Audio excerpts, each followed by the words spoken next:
Oh, part 2. This is such as getting kicked out of the house, part 2. Chapter 2. Chapter 2. Where we got left off is my car was completely broken down, overheated. The engine was actually melting through the bottom of the car. Wow. In front of a 7-Eleven. I was stuck at 7-Eleven in Plumboro. 4 Habibs. Yeah, talking to one of the 4 Habibs about leaving my car there overnight. Because I was unwilling to call a tow truck because I knew it would cost money and it wouldn't get me to the party at my friend Chuck's house. So, I called Chuck's house. And my friend George answers. And George Carabin, attractive man.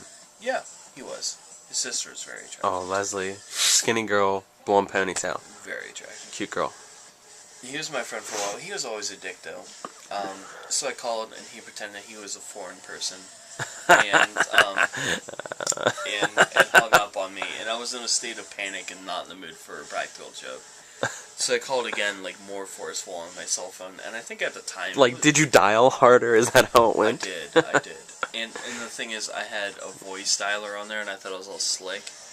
And I was like, call Chuck, and it was like... It wouldn't dial correctly. It was called something differently. I'm not sure exactly.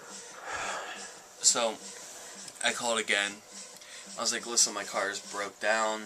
Everyone's waiting on me for the N64. That was like my big contribution. I was liked in that group of friends. I was revered in that group of friends, but everyone was concentrating on the N64 to play Mario Party.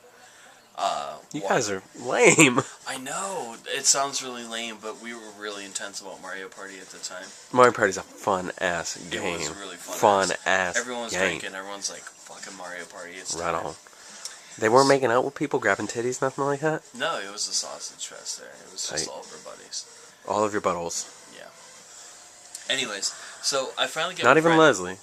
She was nowhere to be found. Smart girl. It wasn't at Leslie's house. It was at Chuck's house. Hey. Anyways,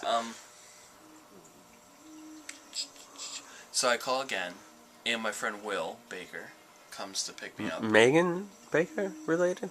No. Alright. Because that was a person's name, right? Yes. Okay. My friend Will Baker picks me up. Nice guy. And we drive all the way. The Chuck's house is like 5-10 minutes away. And I was in Verona. And I was kind of like, fuck, what am I going to do about my car? It's completely busted. And he's like, I don't care, let's just party.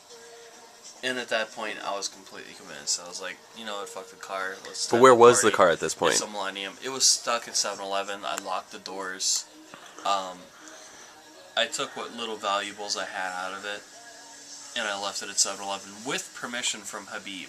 Which Habib? I'm not sure which one. 1, 2, 3, or 4? There were several. Yeah. I could not tell the difference between them. Good name. Yeah.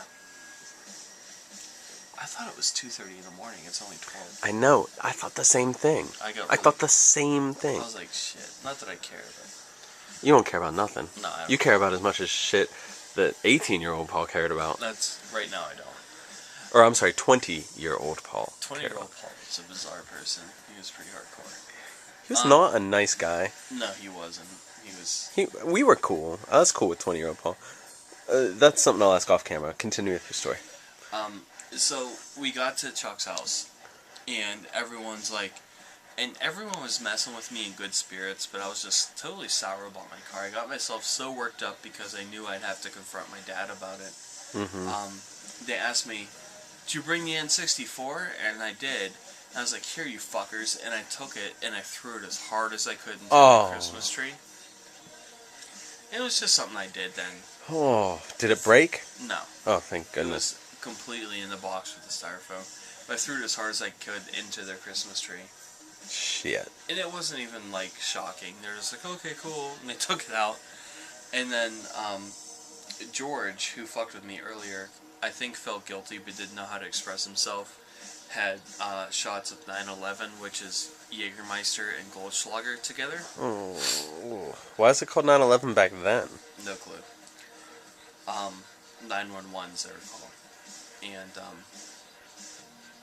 there was like 4 or 5 of them lined up for me. These are all the ones you missed. And I went pow, pow, pow, pow, pow. Oh my god. And I was ready to party. And yeah. The rest of the night went really well. And, you were a temperamental little bitch, weren't you? Yeah, we had a good time.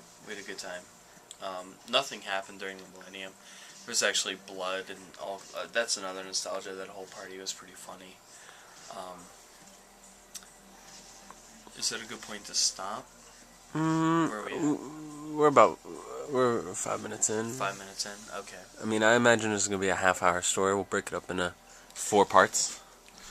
Because remember, this is you getting kicked out of the house, so we can jump ahead in time. How did this contribute to you getting kicked out? What I'll do is, I'll skip the party. I'll make that a nostalgia. Right on. The party went through. We had a great time. So it's morning. The sun's up. You woke up, what, noon? Tough to tell. I wore my pleather pants there. I woke up under the sun. I was just boiling in them.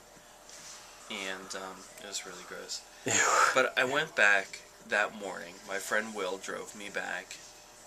And and I saw the Hyundai. Do you think you smelled of booze? Yeah, I really smelled of booze. But he drove me back to 7-Eleven to handle my car business. I didn't really have a plan. Luckily, he stuck around. And my car that night was completely vandalized. Sides were keyed. The windows were punched off. The antenna was snapped. The tires were slashed. The windows, every window was completely broken on it. Everything was dented and keyed. And then there was a frozen loogie on the driver's side. Like someone completely had a vengeance against this car. And when I saw it, I mean, the grill was destroyed out. Like you could see the engine through the front headlights. The headlights were broken. And I was just shocked. I couldn't believe that, one, someone would do that with such vengeance, and two, it would happen in a public place, and three, that it would actually happen to me. And 4, that Habib wouldn't even try to stop it or say something or care. That's the first thing I did. I went in and I was like, "Do you see anything?" And they denied everything.